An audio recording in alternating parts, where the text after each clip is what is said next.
Hello, hi, and welcome to episode number 27 of an Italian knitting podcast. My name is Francesca. I am an Italian knitter, and this is your good old standard knitting podcast. So we'll go through finished objects, works in progress, acquisitions, and it has been a while since I filmed my last episode. This morning I was at a knit night, but that happens in the morning, so I guess it would be a knit morning.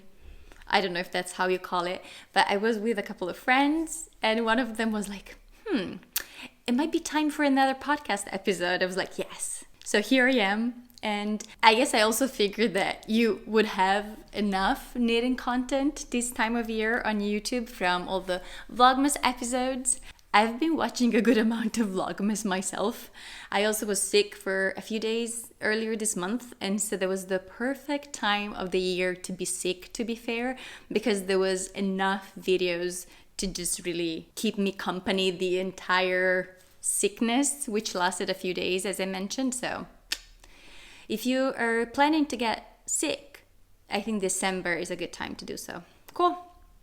And I did mention that this will be just a regular knitting podcast, and it will be. However, I do have a new pattern for you if you want it or if you were looking for one. And it is an Italian Winter Shawl. It's a triangular shawl, and it is my signature combination of garter stitch, eyelets, and a built-in I-cord, which I try to stick in all the projects that I work on, or just anything in my life, in my knitting life. And this is my finished object, the first one for today. And this one is knitted up in Drops Air. This is a very pretty and classic pearl gray color. I think it's color number 3, pearl gray. And if you've used Drops Air before, or if you've touched it, it is the softest thing ever. It's like a blown yarn, so it's very lightweight because it has lots of air. Drops air, lots of air kind of trapped inside the fibers, and so it is just typically you get more yardage for the same weight of the yarn. So I think it's perfect for garments or accessories that you want to be quite lightweight but still warm. And I think like a big shawl is something that can get very heavy quite soon. Like if you do use a good amount of yardage, and because you do want like a big shawl like I typically want, then sometimes a shawl tend to get quite heavy. And it is good because it's just like a weighted blanket type feeling if you have it on your shoulders. But if you then, I don't know, want to bring it around with you when you visit friends or go out and about, then you need to carry like a big old shawl either in your bag or just on your body for a long amount of time. Maybe you don't want to do that. And so using Drops Air, I think, made it quite lightweight than what it could have been otherwise. And this pattern that you can now knit if you want to starts from a corner, and you have some increases, and they are just on one side. You start from a corner and you knit no increases on one side. However, you do have increases on the other side, and after a little bit of garter you place in there an eyelet row. And of course, the pattern is just a guide, so you can just skip the eyelets and just garter stitch, or I don't know, maybe put more eyelets. My patterns that I published are more like guidelines for you to play with. And being a triangular shawl, you can stop and bind off more or less whenever you'd like. So whenever either you finished your amount of yarn, or maybe when you have a good size shawl for your body or for the person that you're gonna gift it to. And the bind off is an I-cord bind off, which I kind of explained in the pattern, but if you've knit one before, you know that it's fairly straightforward. Maybe not the super like the most fun thing in the world, because it does take a little bit, but we're not talking about hundreds of millions of stitches anyway, so Yeah, just put on something like in the background, like my podcast, and I'll keep you company while you bind off. I've used for this specific project, which I will also call my first sample, I've used 5 bowls of the Drops Air. I think it's quite late, I guess, to start Christmas presents for other people, but these I think could make a good, I don't know, Christmas gift for someone or for yourself. I think it would also be good to work on while you celebrate Christmas with your family or friends, or if you are at like part of a dinner or lunch and you kind of just are on the sofa after eating food and you can just relax with this garter stitch and a little bit of eyelets. So I guess what I'm trying to say, it's a very relaxing knit. And if you do choose the Drops Air, I think it's also very lightweight. You can easily travel with the project or the finished object. So I plan to make another one. I don't know what color I want. I tend to go with like neutrals for my accessories. So like a white, a cream, a gray, a brown. I don't know if I want something more fun. Drops Air comes in like a good amount of different colors. And so maybe I should branch out a little bit. So we'll see. I don't know. If you have suggestions, do let me know. But yeah, this is an Italian winter shawl. And by the time this video is up, the pattern will already be available on Ravelry if you want to download it. Of course, like, no pressure. It's there for you if you want guidelines on how to do your triangular shawl. And I also made a second sample.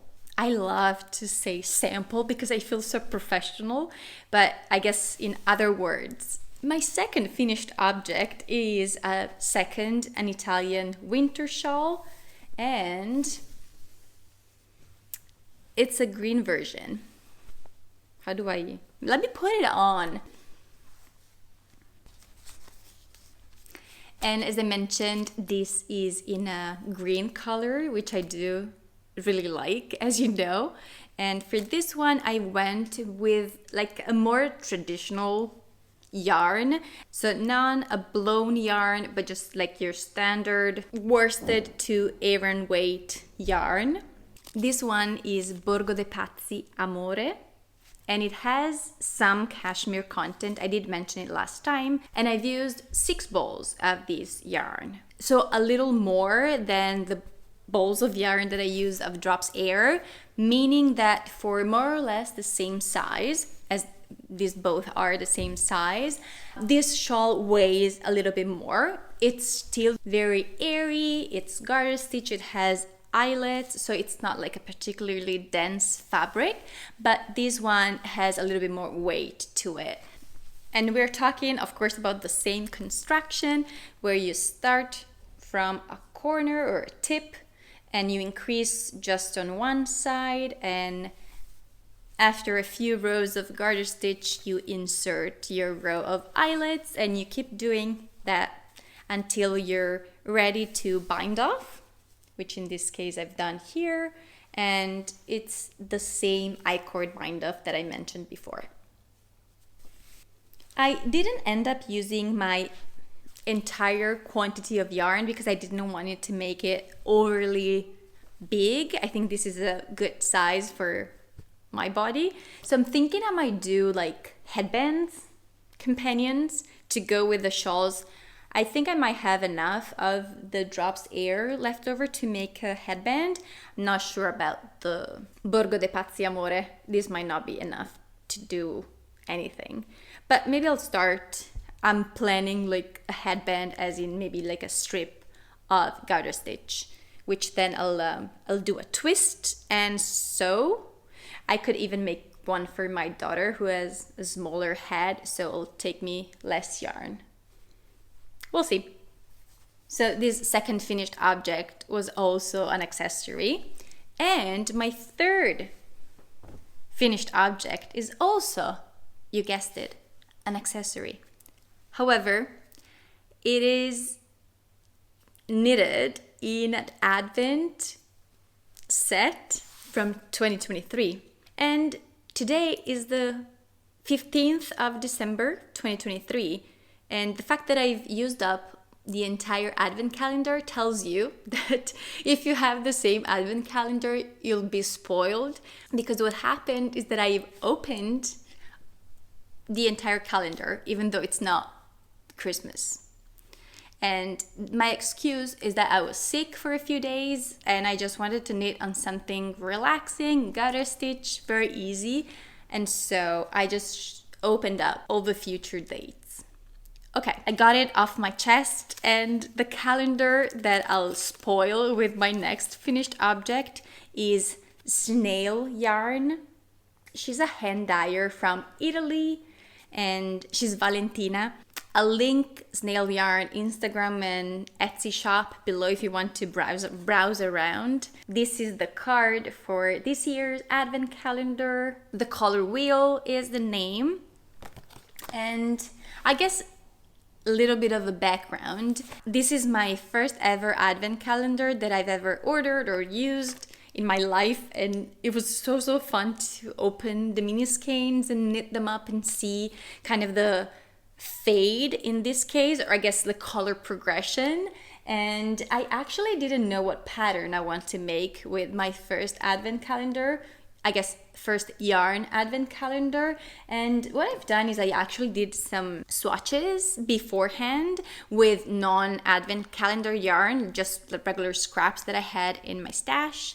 And the idea that I had at the very beginning was to hold the advent calendar colors, which in this sample would be, I guess, the blue. Let's pretend this is your advent calendar mini skein. So I wanted to thicken up the resulting fabric with a undyed strand of yarn, or like white cream something, to just add more thickness and make the project bigger. And I was planning to make a blanket. I was thinking maybe a long scarf or cozy wrap, but I think a blanket was anyway in my mind from the beginning, and this was an example. I also did the same swatching, but with a strand of mohair.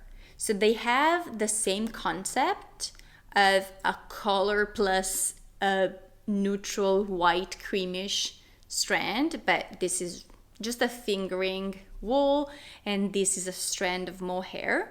And you can kind of tell that with the strand of mohair, you have like a softer look. Also, it's kind of more fluffy and cozy.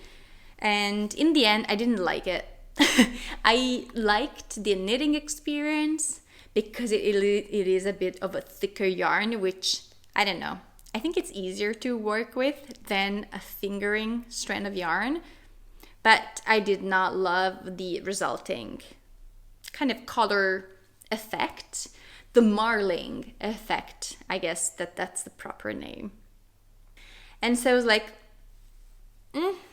maybe I shouldn't mix the advent calendar with another strand. I should just trust the hand dyer and the color transition, the color choices that she make, and not just kind of pollute them or mix them with another strand of yarn. So I just went with the fingering mini skeins, one after the other, and that's my blanket project. Now the spoilers are coming. So if you do have snail yarn advent calendar from this year, do not watch this segment and skip over. You can use the chapters, YouTube chapters under this video, and skip over and go to works in progress and do not look. Okay? 3, 2, 1, spoilers. Ta-da! So the first mini skein was this yellow, and then the colors transitioned from warmer tones to cooler tones up to, again, like a yellow. And in fact, as the name of the advent calendar suggested, the colors are inspired by the color wheel. So it is meant to also transition very seamlessly, like the beginning of the calendar would transition very seamlessly with the end. I wanted the simplest project that I could think of. So as you can imagine, me being me, garter stitch, eyelets, built-in I-cord edge. So it just you're like a very standard blanket. And this is actually quite similar as a project or pattern to the Habitation throw by Helen Steward. And the Habitation throw is knit from a corner, and so you increase and create diagonal eyelet rows.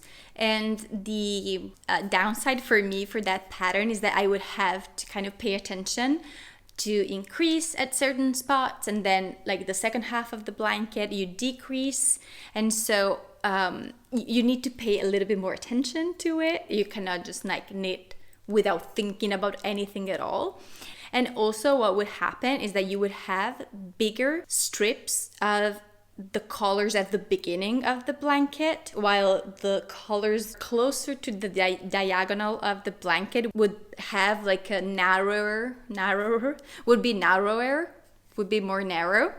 And so you would have like at the corner like a good amount of the first color like would be visible, but then toward the diagonal you would have like thinner stripes. That's what I'm trying to say. And for some reason my mind didn't like that. And I wanted like stripes to look the same, so each color would take up the same height of the blanket. And I cast on here at the bottom, and I just kind of continued straight. And after transitioning to a new mini skein, I added a row of eyelets, and then I bind off at the end. More or less it's like a square. I'll measure it and put it in my Ravelry project page in case you're interested. And I don't think it's a particularly warm blanket, as in like if I had gone with a thicker kind of fabric with an extra strand, I think this would have been a little bit bigger and cozier, like warmer. However, I actually do have a good amount of blankets in my life, either store-bought or that I made, and so I didn't absolutely need another quite heavy and cozy and very, very warm blanket. So I accepted the throw blanket idea and I went with it. I think I'll just keep it on my lap while I work at my laptop. And I'm not sure if I would absolutely love to wear this around my neck as an accessory. So I could just fold it in half.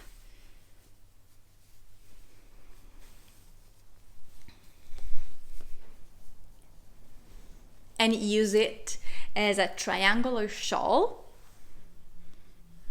So it would be something like this, or maybe on the other side, like the cooler. Is it the cooler side? Yeah. And so I think this is a good option because the size is more or less a square. So I could just turn it into a triangle. But I don't know if I love like these super variegated is not the right word, huh?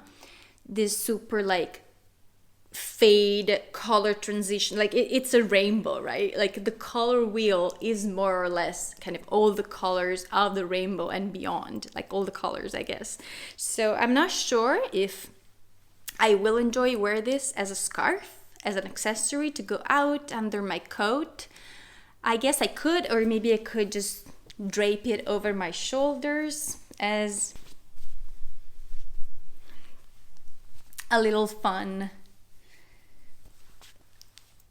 shawl. I couldn't find the word shawl in my mind, but maybe I will like it. I don't know.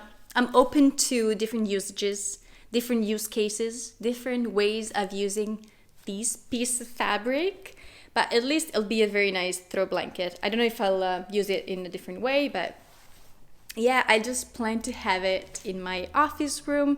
And I think it also served the purpose of being kind of fun to look at and add color to my workspace, which it's quite gray, to be honest. Like it's a very plain room. I didn't decorate it that much. We are renting right now, and I didn't actually spend time putting effort into decoration in my office room. We're moving to a new house next year, so maybe, I don't know, maybe I'll put some more time and effort into my office space, but right now it's just very gray and boring. And so I think having a throw blanket on either my office chair or somewhere in the room will like spice things up a little bit.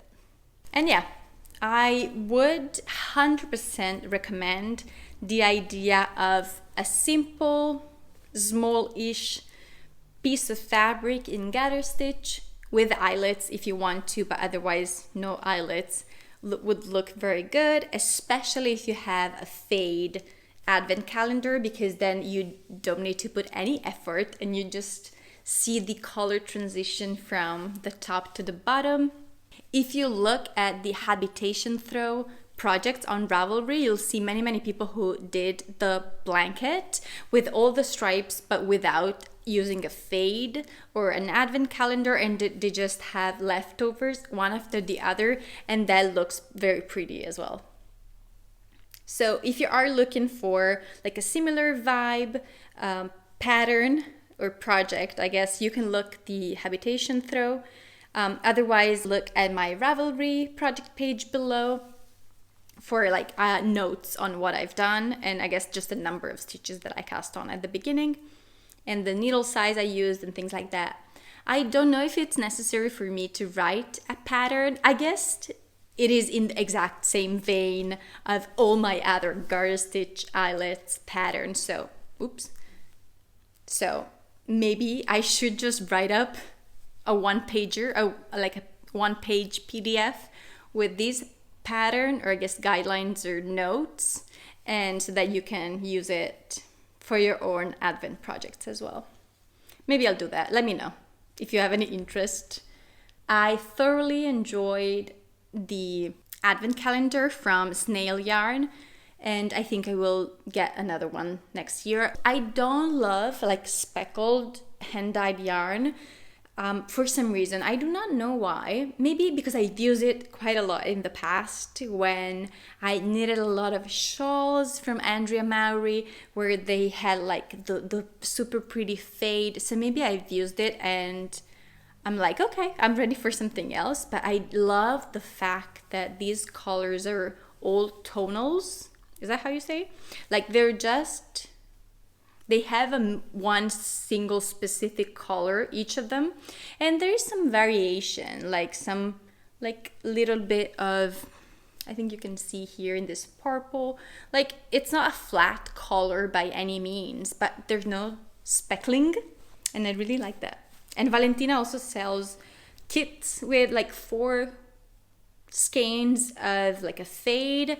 So maybe, I don't know, I'll look into it. I might get some more. And the advent calendar also came with a few other things because I did order the option of adding like extra goodies to the package that I was going to receive.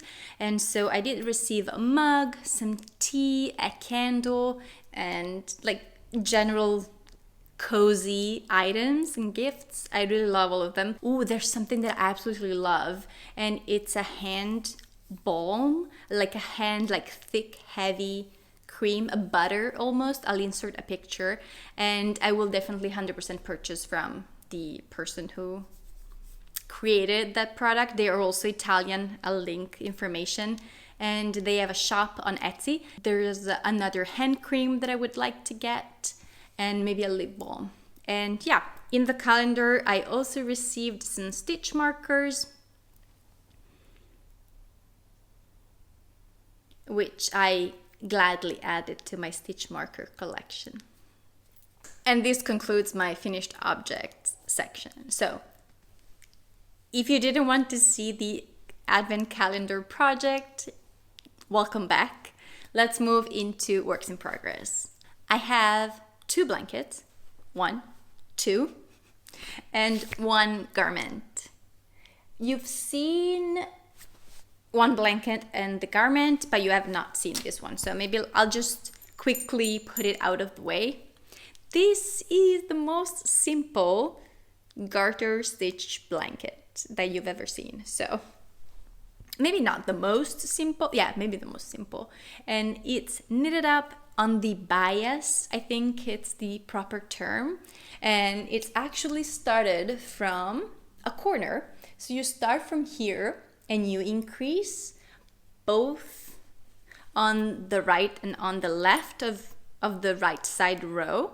So you increase at the beginning, you increase at the end of the row of each right side row, and then you continue forever.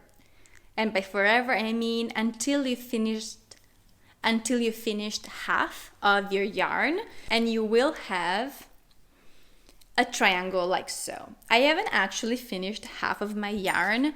I have this amount left from my first bowl, and I have 2 bowls in total. So once I finished that little remaining bowl of yarn, I will kind of stop increasing, and as you can imagine, after you've done that, you are knitting the second triangle up here, and you will be decreasing towards the other corner of the blanket. And this ensures that you get a square blanket, because you increase, and then decrease. All the sides are the same, so they're long the same, so it's a square. And I quite like the idea of a square blanket. This one I have not mentioned, but I wonder if you were able to guess. But I'm knitting this one for my daughter. She has requested a fluffy purple lavender color blanket, and I think I'm delivering. I think I'm doing very good in terms of color and texture. And this one is a yarn that I found at my local yarn store. It's called Wow by Katia Fluffy. It's not natural at all. I think the only natural fiber is like 10% of wool. The rest is just artificial fiber. And for my daughter, I've tried to use like 100% wool for some projects, but I think she enjoys like very, very soft fibers, which tend to have some acrylic content sometimes. And also I think the ease of being able to wash things in the washer, it's very important when knitting, when I knit for kids versus if I knit for myself or for another adult. So yeah, this is not a natural fiber, but it's very soft. And I'm just using a couple of stitch markers to mark the right side of the work, so that I remember that when I see the stitch marker, I need to increase because I'm on the right side. It won't come out as a very big blanket. Like, we're not talking about a blanket that will cover her entire bed at night, but I think it'll be like a good lap blanket for my daughter. My daughter is 3 years old, so not very big at all.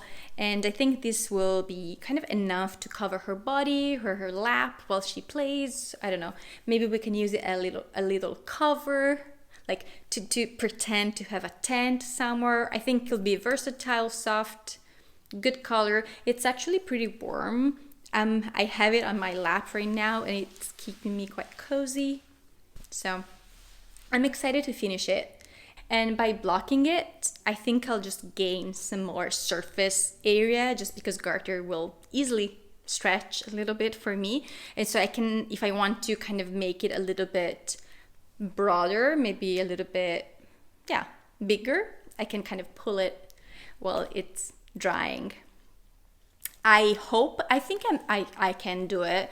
I think I can get it to her for Christmas, because I really don't have much left of my first bowl of yarn, and the other one I think will take a few more days. So I think I will have it for Christmas for her.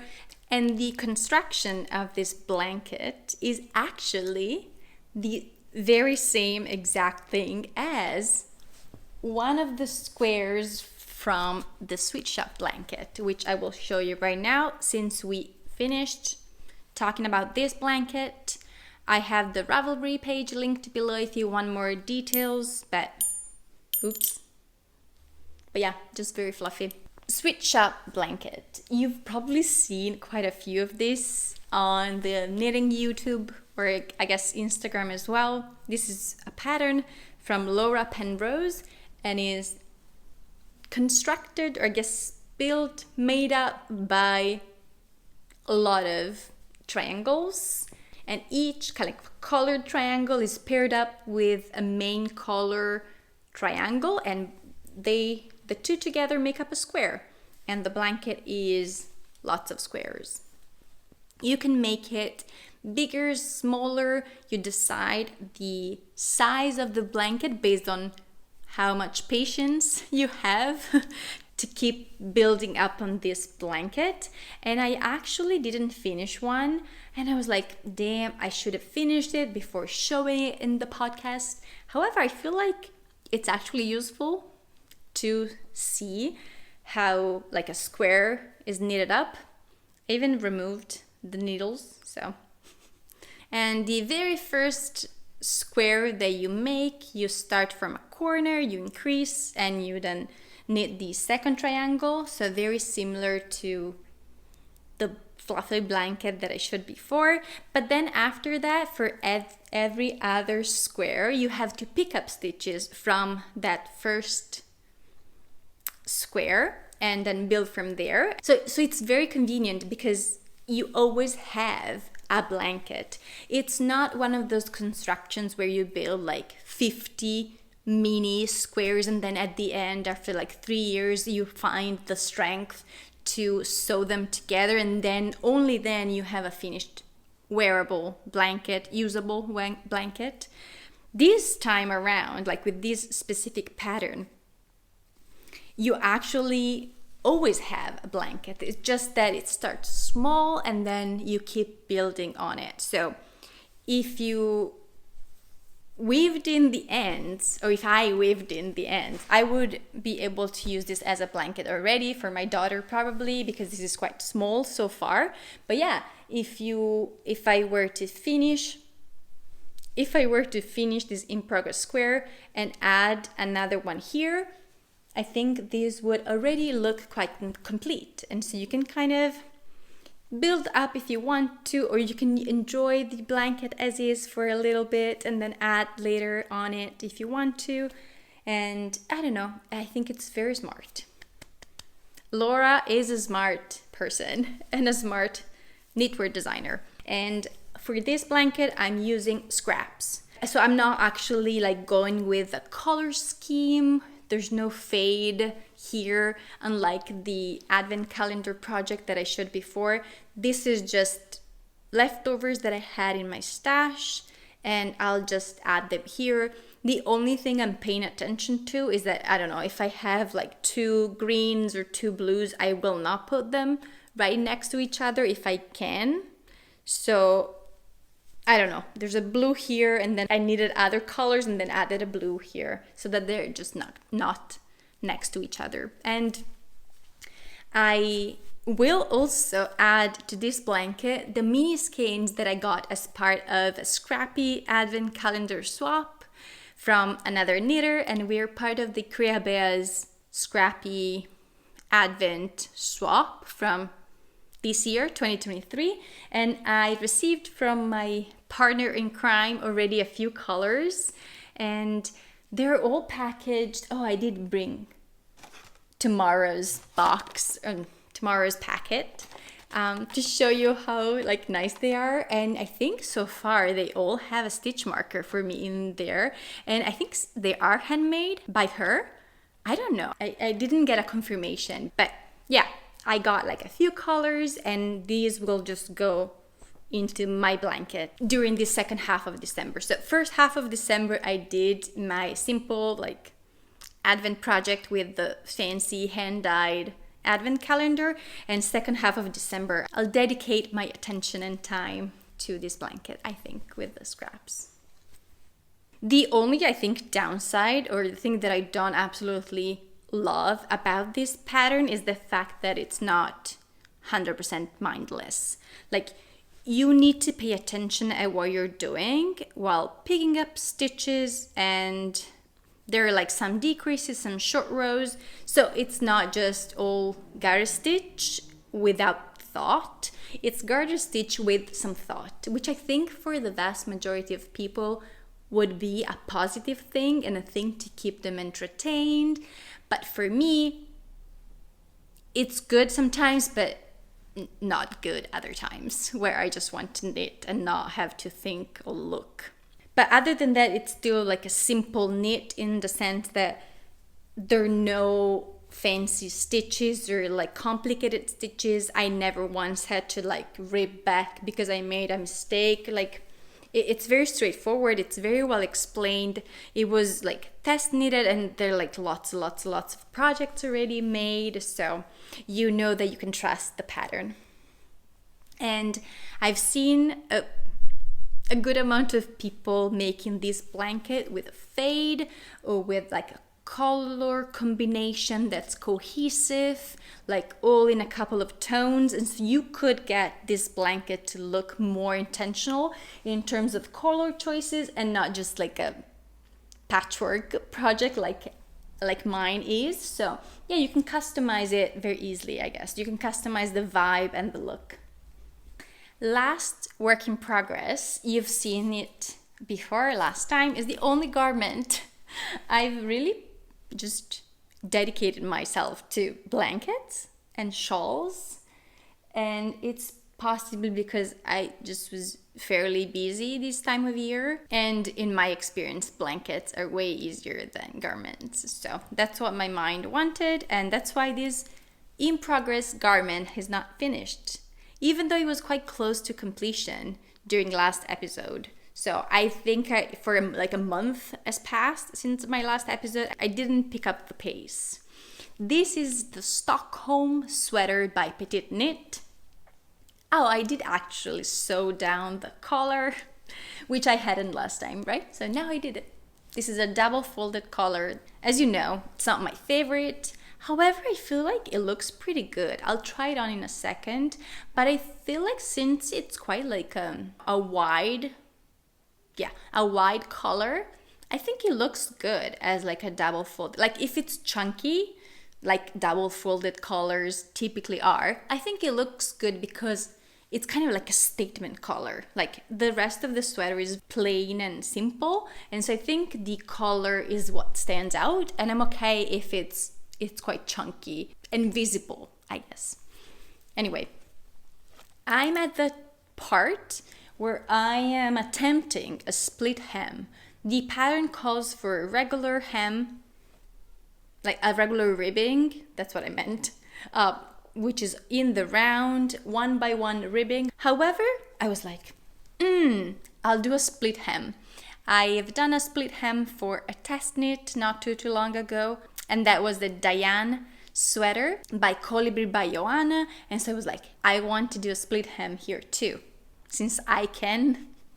It's a very easy modification to plug into an existing pattern that does not have a split hem. So I was like, I can do it. And so I'm trying that. However, I think I used a needle size that's too small for a split hem. So I've asked on Instagram for people like, do you go down a needle size from the body of your sweater to do the split hem? So if I were to do a regular ribbing that's just in the round, I would typically go down 2 needle sizes because I do want kind of the sweater to hug me and be kind of like cinching a little bit. However, with the split hem, I think you just want the sweater to look quite like boxy and not like cinching in, I think. And so I wasn't sure about going down needle sizes for the split hem, but I did it anyway because I think my ribbing is not very tidy. So I was like, if I use the same exact needle size that I use for the body, I feel like this split hem will be quite like flaring. I don't know, I wasn't sure. So I did go down, but I feel like it cinches in.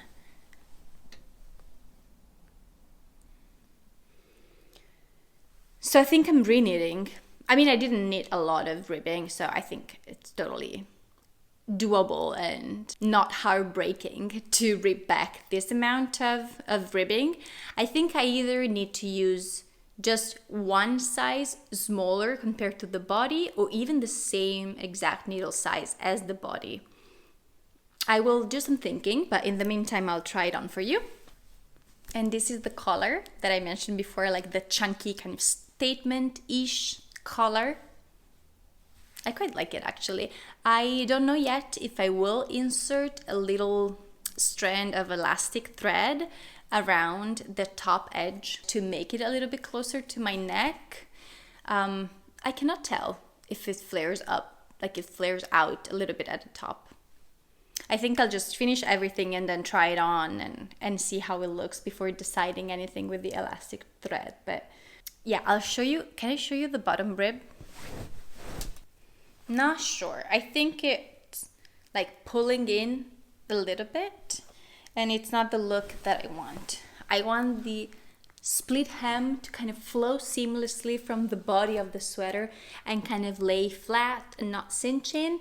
I feel like I could block it quite aggressively with pins once I've done and finished the ribbing, but I don't know if it will actually lay flat after I kind of remove the pins. So I don't know if that's enough, like blocking aggressively will be enough to make the split hem lay flat, like boxy compared to the rest of the sweater. So my thinking is to rib back. I have, I don't know, 5 centimeters maximum of ribbing, so I can do that.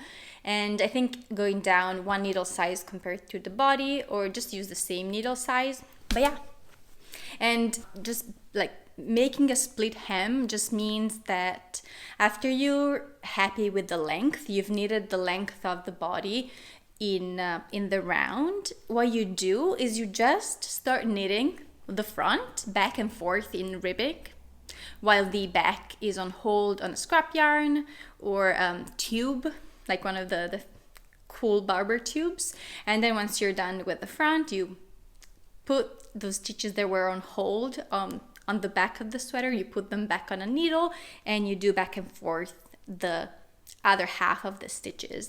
And I do like when the front part of the split hem is a little bit shorter than the back part, so that it's not like a complete like symmetrical split when you look at it from the side, but maybe the front is a little bit shorter and the back is a little bit longer. It's easily customizable. Yeah, it's easily, you can change the length of the split hem very easily. Just knit a little bit more.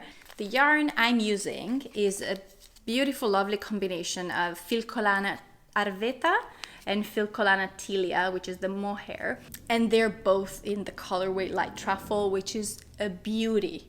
It's a very lovely, like brown taupey color, which I think looks beautiful. So I don't know why I haven't finished this sweater yet. I thinking I could wear it for like the Christmas holidays. It doesn't have a Christmas festive color at all, but I don't know, I really like it, and I do tend to see people over the Christmas holidays, like family and friends, so maybe I can show this off during one of my, like, I don't know, social dinners. That's it. I promise that I will have this as a finished object for next episode, which I think will be the first one in 2024.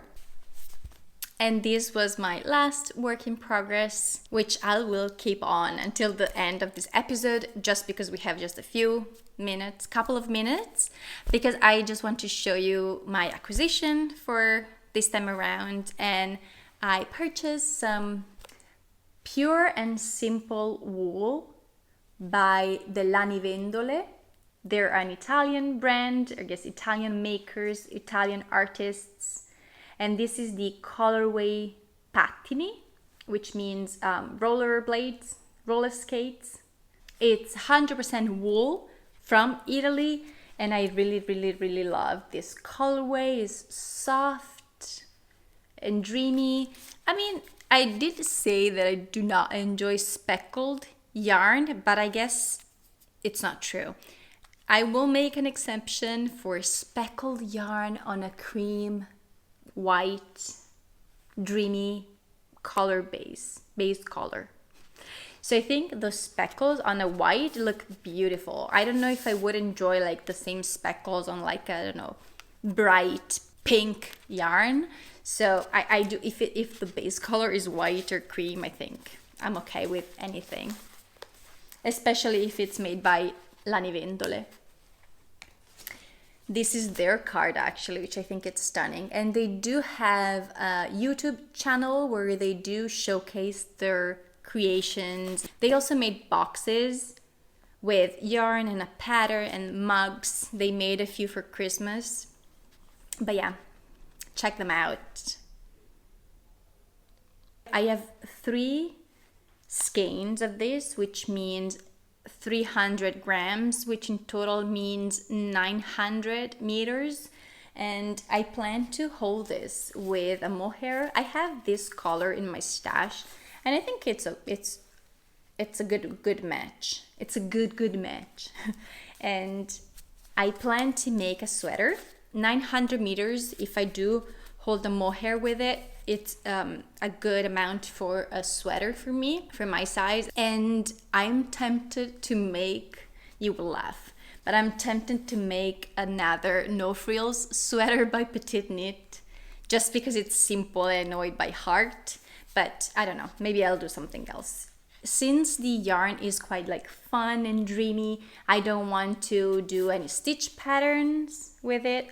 Also because I do not like stitch patterns in general. I'm just a lazy knitter. I just want the stockinette in the round. So I would not have done fancy stitch patterns anyway, but this is another excuse. Like the fun yarn is another excuse, another validation for me to do plain old, probably raglan sweater. So will this be a no frills sweater? Probably. Or something very straightforward. I really like this. It's also fairly soft. I would still classify it as a soft yarn, which, if I say so, it is soft. I'm not like a rustic yarn lover. That's what I discovered about myself. That's it. And with my 2 skeins out of 3, where did the other go? I think it fell off the sofa. But yeah, with the 2 skeins of dreamy hand-dyed wool, I will leave you. And I will wish you a lovely holiday season. I hope you spend time with family, friends, if you do like your family and friends. If you don't like your family and friends and you just want to be chill at home with no stress, just do that. Watch all the Christmas movies if you like them. Knit all the things. Read some books if you want to. I hope you'll receive some yarn for Christmas, or that you will buy some yarn for yourself for Christmas, and that your holiday season will be as relaxing as it can be, stress-free, cozy, good food, good vibes, relaxation. Please wish the same to me. I will appreciate it, and I will see you next year.